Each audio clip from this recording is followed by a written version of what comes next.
ಜೊತೆ ಸಭೆಗಳಾಗಿದೆ, ಮೀಟಿಂಗ್ಗಳಾಗಿದೆ. ಮ್ಯಾನಿಫೆಸ್ಟೋದ ಹೇಳ್ದಂಗೆ ವರದಿಯನ್ನು ಕೊಡುವಂತ ನಿರೀಕ್ಷೆಯಲ್ಲಿ ಇಟ್ಕೊಂಡಿದ್ದೇವೆ. ಅದು ವರದಿ ಕೊಟ್ಟಾದ್ಮೇಲೆ ಸರ್ಕಾರದ ಒತ್ತಡವನ್ನು ಹಾಕಿ OPS ಮಾಡೋ ಕೆಲಸ ಮಾಡ್ತೇವೆ. ಸುಮಾರು 2,93,000 ಜನ NPS ನೌಕರಿದ್ದಾರೆ. ಇದು ಅತ್ಯಂತ ಜ್ವಲಂತ ಸಮಸ್ಯೆ. ಇದು ಸಂಘಟನೆ ಕೂಡ ಬಹಳ ಗಟ್ಟಿಯಾಗಿ ನಿಂತಿದೆ.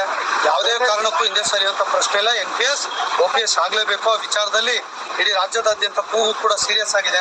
ಸರ್ಕಾರ ಕೂಡ ಆ ವಿಚಾರದಲ್ಲಿ ವಿಳಂಬ ಮಾಡದೆ ಏನ್ ಕಮಿಟಿ ಕಾನ್ಸ್ಟಿಟ್ಯೂಟ್ ಮಾಡಿ ರಿಪೋರ್ಟ್ ಅಧ್ಯಯನ ಮಾಡಿ ರೆಡಿ ಆಗಿದೆ. ರಿಪೋರ್ಟ್ ಅನ್ನು ತರಿಸ್ಕೊಂಡು ಇಂಪ್ಲಿಮೆಂಟ್ ಮಾಡೋ ಕೆಲಸ ಬಾಕಿ ಇದೆ. ಆ ಕೆಲಸ ಮಾಡಬೇಕು ಅಂತ ಹೇಳಿ ಆಗ್ರಹಿಸ್ತಾರೆ. ಸರ್, ಏನಾದ್ರೂ ಗಡುವು ಕೊಟ್ಟಿದ್ರ?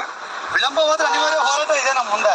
ನಾವೇನು ಅದಕ್ಕೇನೋ ಹಿಂದೆ ಮುಂದೆ ಜಗ್ಗೋರಲ್ಲ. ಬಟ್ ಸರ್ಕಾರ ಮಾಡ್ತೀವಿ ಅಂತ ಹೇಳಿದ್ರೆ ನಾವು ಕೂಡ ಸ್ಮೂತಾಗಿ ಹೋಗ್ತಾ ಇದೀವಿ. ಅನಿವಾರ್ಯ ಅವರಿಗೆ ಏನು ಅವಧಿ ಅಂತ ಏನಿಲ್ಲ. ಅವರು ಕೂಡ ಯೋಚನೆ ಮಾಡ್ತಾ ಇದ್ದಾರೆ ರಿಪೋರ್ಟ್ ತಗೊಳ್ಳೋದು. ನೋಡೋಣ, ನಡೀತಾ ಇದೆ. ಬಜೆಟ್ ಬೇರೆ ಇದೆ. ಬಜೆಟ್ ಮೇಲೆ ಕೂಡ ಪ್ರೆಷರ್ಸ್ ಇದೆ. ನೋಡೋಣ ಏನೇನಾಗುತ್ತೆ.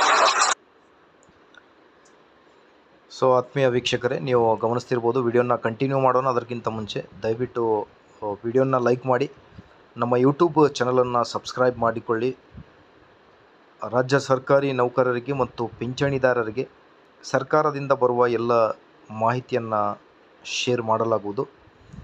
ಈಗ ನೀವು ಸ್ಕ್ರೀನ್ ಮೇಲೆ ಇಷ್ಟು ತನಕ ವಿಡಿಯೋನ ಕೇಳಿರ್ಬೋದು. ಇದರ ಜೊತೆಗೆ ಈಗ ನಮ್ಮ ರಾಜ್ಯ ಸರ್ಕಾರಿ ನೌಕರರ ಮತ್ತು ಪಿಂಚಣಿದಾರರ 2026 ವರ್ಷದ ಮೊದಲನೆಯ ತುಟ್ಟಿ ಭತ್ಯೆ ಮತ್ತು ತುಟ್ಟಿ ಪರಿಹಾರದ ಕುರಿತು ಭಾಳಷ್ಟು ಕಮೆಂಟ್ಸ್ಗಳಲ್ಲಿ ಮೆಸೇಜ್ ಮಾಡ್ತಾಯಿದ್ರು.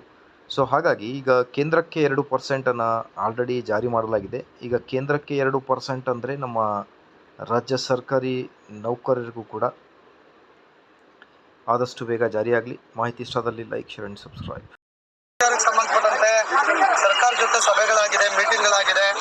ಮ್ಯಾನಿಫೆಸ್ಟೋದ ಹೇಳ್ದಂಗೆ ವರದಿಯನ್ನು ಕೊಡುವಂತ ನಿರೀಕ್ಷೆಯಲ್ಲಿ ಇಟ್ಕೊಂಡಿದ್ದೇವೆ. ಅದು ವರದಿ ಕೊಟ್ಟಾದ್ಮೇಲೆ ಸರ್ಕಾರದ ಒತ್ತಡವನ್ನು ಹಾಕಿ OPS ಮಾಡೋ ಕೆಲಸ ಮಾಡ್ತೇವೆ. ಸುಮಾರು 2,93,000 ಜನ NPS ನೌಕರಿದ್ದಾರೆ. ಇದು ಅತ್ಯಂತ ಜ್ವಲಂತ ಸಮಸ್ಯೆ. ಇದು ಸಂಘಟನೆ ಕೂಡ ಬಹಳ ಗಟ್ಟಿಯಾಗಿ ನಿಂತಿದೆ. ಯಾವುದೇ ಕಾರಣಕ್ಕೂ ಹಿಂದೆ ಸರಿಯುವಂತ ಪ್ರಶ್ನೆ ಇಲ್ಲ. NPS OPS ಆಗಲೇಬೇಕು. ಆ ವಿಚಾರದಲ್ಲಿ ಇಡೀ ರಾಜ್ಯದಾದ್ಯಂತ ಕೂಗು ಕೂಡ ಸೀರಿಯಸ್ ಆಗಿದೆ. ಸರ್ಕಾರ ಕೂಡ ಆ ವಿಚಾರದಲ್ಲಿ ವಿಳಂಬ ಮಾಡದೆ ಏನ್ ಕಮಿಟಿ ಕಾನ್ಸ್ಟಿಟ್ಯೂಟ್ ಮಾಡಿ ರಿಪೋರ್ಟ್ ಅಧ್ಯಯನ ಮಾಡಿ ರೆಡಿ ಆಗಿದೆ. ರಿಪೋರ್ಟ್ ಅನ್ನು ತರಿಸ್ಕೊಂಡು ಇಂಪ್ಲಿಮೆಂಟ್ ಮಾಡೋ ಕೆಲಸ ಬಾಕಿ ಇದೆ. ಆ ಕೆಲಸ ಮಾಡಬೇಕು ಅಂತ ಹೇಳಿ ಆಗ್ರಹಿಸ್ತಾರೆ. ಸರ್, ಏನಾದ್ರೂ ಗಡುವು ಕೊಟ್ಟಿದ್ರ? ವಿಳಂಬವಾದ್ರೆ ಅನಿವಾರ್ಯ ಹೋರಾಟ ಇದೆ ನಮ್ಮ ಮುಂದೆ. ನಾವೇನು ಅದಕ್ಕೇನೋ ಹಿಂದೆ ಮುಂದೆ ಜಗ್ಗೋರಲ್ಲ. ಬಟ್ ಸರ್ಕಾರ ಮಾಡ್ತೀವಿ ಅಂತ ಹೇಳಿದ್ರೆ ನಾವು ಕೂಡ ಸ್ಮೂತಾಗಿ ಹೋಗ್ತಾ ಇದೀವಿ. ಅನಿವಾರ್ಯ ಅವರಿಗೆ ಏನು ಅವಧಿ ಅಂತ ಏನಿಲ್ಲ. ಅವರು ಕೂಡ ಯೋಚನೆ ಮಾಡ್ತಾ ಇದ್ದಾರೆ ರಿಪೋರ್ಟ್ ತಗೊಳ್ಳೋದು. ನೋಡೋಣ, ನಡೀತಾ ಇದೆ. ಬಜೆಟ್ ಬೇರೆ ಇದೆ. ಬಜೆಟ್ ಮೇಲೆ ಕೂಡ ಪ್ರೆಷರ್ಸ್ ಇದೆ. ನೋಡೋಣ ಏನೇನಾಗುತ್ತೆ.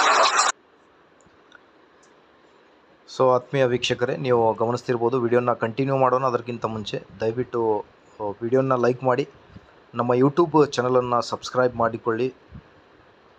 ರಾಜ್ಯ ಸರ್ಕಾರಿ ನೌಕರರಿಗೆ ಮತ್ತು ಪಿಂಚಣಿದಾರರಿಗೆ ಸರ್ಕಾರದಿಂದ ಬರುವ ಎಲ್ಲ ಮಾಹಿತಿಯನ್ನು ಶೇರ್ ಮಾಡಲಾಗುವುದು. ಈಗ ನೀವು ಸ್ಕ್ರೀನ್ ಮೇಲೆ ಇಷ್ಟು ತನಕ ವಿಡಿಯೋನ ಕೇಳಿರ್ಬೋದು. ಇದರ ಜೊತೆಗೆ ಈಗ ನಮ್ಮ ರಾಜ್ಯ ಸರ್ಕಾರಿ ನೌಕರರ ಮತ್ತು ಪಿಂಚಣಿದಾರರ 2026 ವರ್ಷದ ಮೊದಲನೆಯ ತುಟ್ಟಿ ಭತ್ಯೆ ಮತ್ತು ತುಟ್ಟಿ ಪರಿಹಾರದ ಕುರಿತು ಭಾಳಷ್ಟು ಕಮೆಂಟ್ಸ್ಗಳಲ್ಲಿ ಮೆಸೇಜ್ ಮಾಡ್ತಾಯಿದ್ರು. ಸೊ ಹಾಗಾಗಿ ಈಗ ಕೇಂದ್ರಕ್ಕೆ 2% ಆಲ್ರೆಡಿ ಜಾರಿ ಮಾಡಲಾಗಿದೆ. ಈಗ ಕೇಂದ್ರಕ್ಕೆ 2% ಅಂದರೆ ನಮ್ಮ ರಾಜ್ಯ ಸರ್ಕಾರಿ ನೌಕರರಿಗೂ ಕೂಡ ಆದಷ್ಟು ಬೇಗ ಜಾರಿಯಾಗಲಿ. ಮಾಹಿತಿ ಇಷ್ಟದಲ್ಲಿ ಲೈಕ್, ಶೇರ್ ಆ್ಯಂಡ್ ಸಬ್ಸ್ಕ್ರೈಬ್.